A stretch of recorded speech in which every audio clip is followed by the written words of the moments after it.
Good evening, I am student meteorologist Zach Law here with your FSU weather update. The radar is showing a little bit of ground clutter around Tallahassee, but not too much going on around the area. Been pretty quiet today, maybe some clouds trying to sweep in, but a quiet radar. And looking into tomorrow, we'll see that there's going to be some more showers in the afternoon. Still nothing too much in the morning, but around the 2 o'clock hour, we'll start to see these showers push in and last till about 5:30, the typical summer afternoon thunderstorm pattern there. Looking at tonight, we'll see 87 around 7 o'clock. And then we're starting to dip down as the sun goes down to 82, 79 around midnight. Still a little bit muggy out there, so if you are out, you may be sweating a little bit uncomfortable. And looking at the next 3 days, we're seeing 96, and we're going to start to increase as the days go by. So 97 on Wednesday, 99 on Thursday, almost seeing triple digits on that 4th of July. So if you do have plans for 4th of July, be sure to stay hydrated out there and be sure to use plenty of sunscreen and stay safe on your 4th of July plans. And looking into the rest of the show, we're seeing feels like temperatures a lot hotter than what the actual temperature are. We have our 4th of July forecast, and we do have Hurricane Barbara in the Pacific. I'm going to now pass things off to Tyler. Thanks, Zach, and we're going to take a look at the southeast here now, and it's a real scorcher, let me tell you. Temperatures are really hot all throughout the southeast. Currently, here we go. All right, we're having some technical difficulties with the temperatures, but we'll look at the dew point temperatures. It is hot outside, and it is also muggy, especially in Florida. As we move up towards North Carolina and Charlotte, those dew point temperatures start to drop, so it feels a little bit more comfortable there, sitting at a dew point temperature of 63. And as we move westward, the dew point temperatures start to drop just a little bit, except for Tulsa, sitting at 72. And we can really compare how it actually feels outside to the actual temperature here. The red numbers are how it feels. The white numbers are the actual temperature. So you can see where it's really humid, like in Tallahassee, where it feels like 103. In Charlotte, the temperature is almost exactly the same as how it feels, so you can tell the dew points aren't quite as bad. As you move westward, a lot of the temperature feels like the actual temperature outside. And looking at our wind flow, we have a high pressure system sitting right here, bringing a lot of dry conditions for the southeast, and all throughout, slightly breezy conditions, topping off in Houston at 15 miles per hour. The satellite and radar showing a couple of pop-up showers in Houston, or north of Houston. We have these line of thunderstorms. A lot of the storms are staying put in the Gulf right now. That's because we have a northwesterly flow that's kind of kicking things out, keeping the rain from moving into Tallahassee and other southern regions. And also our upper level water vapor, it shows it's pretty dry in the upper areas of the atmosphere, and therefore it's not really raining here. All of our moisture is situated once again in the Gulf of Mexico, and it's not really reaching inland. Over the next 48 hours in the morning, we're going to see those showers start to dissipate. By the time we hit 4 p.m., you can see rain start moving through all throughout the region, some pop-up rain. But it's going to move out pretty fast, and as we go through Wednesday, we're going to see pretty much the same thing. It's the same normal summertime pattern of rain moving through in the afternoon, but disappearing by the time we get into the nighttime hours. But for tonight, we're going to be in the mid-70s for pretty much the entire region. Pretty hot in Miami at 80 degrees tonight. Also New Orleans at 79. Chance for some showers, but not as much widespread showers as during the day. But for tomorrow, pretty much going to be the same thing that we are feeling today. Going to stay hot in Florida with chances for rain mostly situated in central and south Florida. As we move north and westward, a little bit cooler. You can see where all of this rain is at. It's going to feel a little bit cooler outside. It's going to help cool us down. Where we don't have the rain, it's going to feel warmer, like in Charlotte sitting at 96 and Montgomery sitting at 96 as well. But right now I'm going to pass things off to Zach, and he's going to give us our first local look of the day.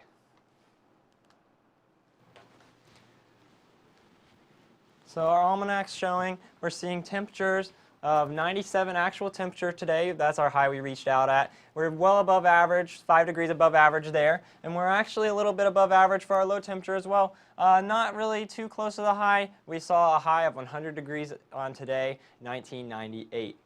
And current temperature, we're sitting at 95 degrees here, and we're seeing a dew point of 72, which making that heat index feel into the triple digits. 103 degrees out there, winds northwest at 8 miles per hour. And Local temperature 92 in St. Marks, 95 here in Tallahassee again. We're seeing 95 in Bainbridge as well. A little bit cooler. 89 in Apalachicola around the coast, so they're a little bit cooler by those winds out there. And our dew points here, we're seeing the Gulf moisture coming in, so we're seeing higher dew points around along the coast. Apalachicola 75, Carabel 77, St. Mark 77, so they're going to be a little bit more humid. Their feels like temperatures are going to be a little bit more muggy, but they do have that breeze to cool them off, so the feels like temperatures may not be as brutal as what we're feeling here in Tallahassee. And looking at the wind speed, we're seeing pretty calm conditions to the north of us around Quincy, 8 miles per hour out of Tallahassee, blowing from the west towards the east. Apalachicola seeing 20 mile per hour gusts down there. And here's our temperature map, and we're comparing our feels like temperatures to our actual temperatures. We're seeing 95-degree temperature here, but that feels like is 103 degrees out there as well. Seeing Mariana at 100-degree feel like temperature as well, and Valdosta at 103. Perry is feeling the hottest, 104, or St. Mark's feeling 105 there. The satellite and radar has been pretty quiet today. Not too much going on. Maybe the clouds starting to roll in a little bit, but not a whole lot going on. We see some storms over towards this I-75 region, though, that are starting to pop up, seeing a little bit of lightning there.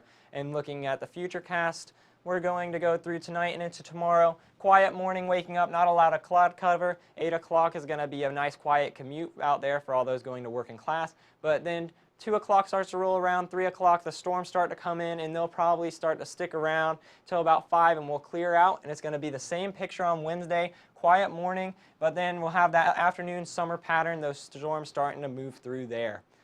Looking at the week ahead, we're seeing a 30% chance of rain tomorrow, 30% on Wednesday as well. We're seeing 96 degrees, 97. We're going to continue to warm up into the 4th of July, 99 degrees for the 4th of July, almost feeling like 100 out there, probably feeling well past 100 with those dew point temperatures. And as we go through the week, we'll start to see the rain chances increase as well. We'll be sticking around 75, 74 for most of our low temperatures as well. I'm now going to start to pass things off to Tyler. Thanks, Zach. And we're going to take a look at the bigger picture here of the entire U.S.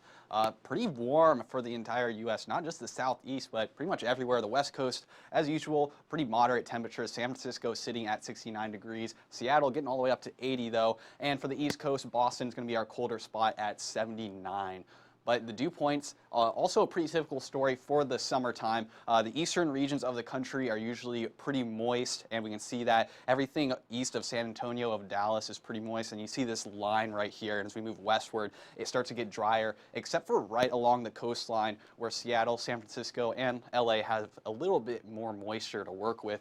And pretty much the big thing dominating the southeast is this high pressure system. As for the rest of the country, we have low pressure throughout the north and a pretty weak frontal line as well. Our satellite and radar is showing we have some lines of severe storms moving through Minneapolis and towards Chicago right now. Also in Billings and south of Denver, we're seeing this rain as well. And the southeast, seeing some pop-up showers as well. And the upper level water vapor shows that most of the southeast is pretty dry, but as we move towards the interior of the country, and especially the northern part of the country, we see that moisture start to build up in the upper layers, which allows it to rain for us at the surface.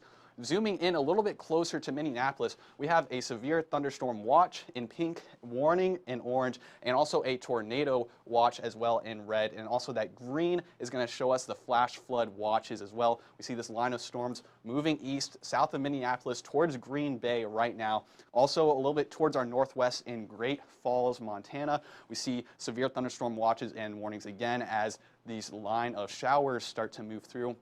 Throughout the whole country, we're seeing a slight risk of severe weather, which is level 2 out of 5, south of Minneapolis and in Billings as well. That's the yellow.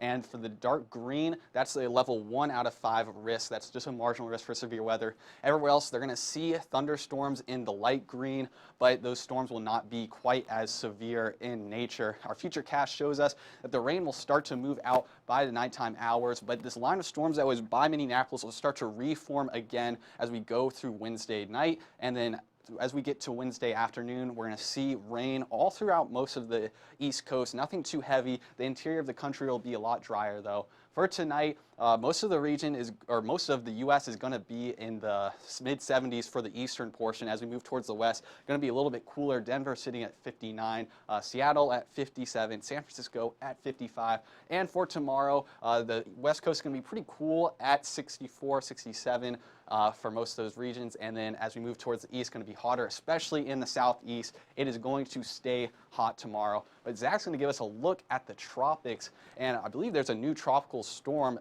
that formed there.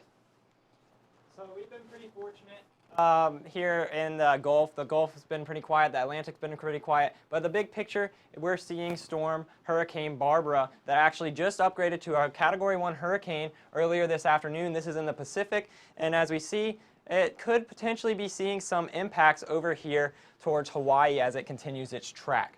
So looking at these Pacific temperatures, we're seeing 80 degrees up here, but as it continues to go up, we're starting to see some decrease in the temperatures of the water, so it's going to go rapidly be increasing. Category 1, 2, 3, 4, hit this water. As it starts to cool off, it might start to die down a little bit there. And we're looking at our wind shear, and we see that there's an area of low shear right here, and that's good for hurricanes because as you have more shear, the hurricane begins to weaken. So we have this area where the shear is low, so it's growing, growing, growing, and as it starts to reach that higher shear, it starts to die off a little bit there as it tracks more towards Hawaii.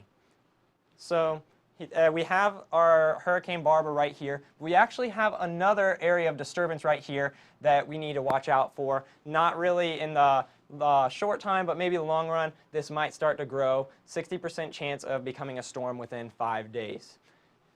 And here is our Hurricane Barbara that just got classified to a Category 1, maybe potentially even growing to a Category 4 as it continues to strengthen through the week.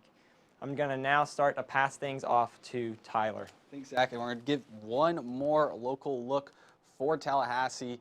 Over the past 12 hours, you can really see how hot it gets as we get past those morning hours. So by the time we hit 9 a.m., we're already sitting at 82, but over the next 3 hours, we jump up in temperature by almost 10 degrees. By the time we get to around 12 to 1 p.m., the temperature starts to stabilize, but it does get a little bit warmer, usually hitting our high temperatures around 4 p.m. at 95. And these pink numbers up here show you the heat index, which is how it actually feels outside. So once again, feels the hottest at 4 p.m., but really starts to ramp up in temperature in those late morning hours.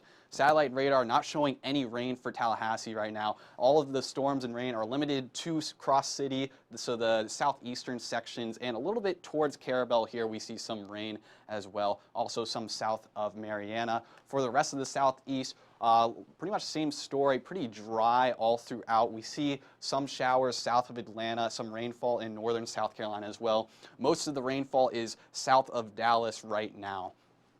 Our local temperatures show us that it looks like it is cooler towards the Gulf, and then as we move towards the inland, Tallahassee's sitting at 95. It starts to get a little bit warmer, but also as you move inland, those dew point temperatures start to go down as well. We see Bainbridge sitting at a dew point temperature of 64, but as you get towards the coast, St. Mark's and Perry sitting at 77. So it feels really hot on the coast, even though you think, oh, it's going to be cooler. Or by the beaches, it's breezy, but it doesn't quite work just like that. Perry feels like 104 right now, even though it's actually 91 degrees outside. Tallahassee, we feel like 103. Feels a little bit better in Georgia right now. Over the next 48 hours, in the morning, we're not going to see any rain, but afternoon hours for Tuesday and Wednesday as well, those rain chances pick up. It's the typical summertime pattern. But if you're planning your day tomorrow, make sure you try and get out early because it's going to get hot fast, like I alluded to at the beginning. By noon, we're going to be at 93. Rain chance is going to get up to 30% and hit 96 by the time we get to 4 p.m. But for Wednesday, it's going to get really hot, especially at 4. It's going to feel like 108 outside. Those temperatures are going to really peak. And even by the time we get to 10 p.m., it's going to feel like 82 degrees outside. But let's take a look at the rest of our week. Tomorrow, we're going to be hitting a high of 96, Wednesday, 97. Our hottest day is going to be 4th of July, sitting at 99. So make sure to spend the day by the pool or by the beach water. Just make sure that you're somewhere where you can cool down. Those rain chances really start to pick up as we go towards the weekend, sitting at 50% on Saturday. But as usual, make sure to follow us on Facebook, Instagram, and Twitter at FSU Weather, or you can always watch us on YouTube. We're always streaming Monday through Thursday. Have a great day.